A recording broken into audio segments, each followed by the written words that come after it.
అంటే ఇప్పుడు gold and silver విషయానికొచ్చేటప్పటికి, ఆ ప్రైజెస్ అనేది కూడా హెవీగా ఎళ్తున్నాయి. అంటే పైకెళ్తున్నాయి.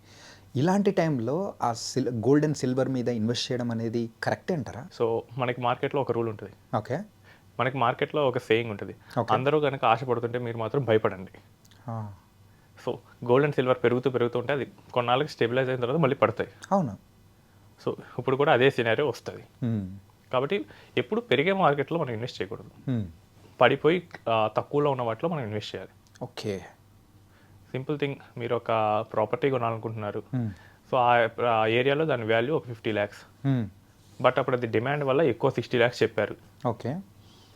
సో, మీరు కొంటారా? కొనంగా. సో, ఇప్పుడు అంతే. హుహు.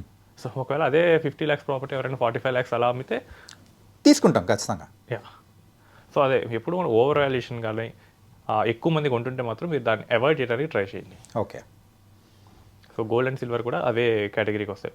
బట్ ఓవరాల్ పోర్ట్‌ఫోలియోలో భాగంగా మనం ఒక రేషియోతో కొంటున్నాం అంటే దట్స్ ఓకే.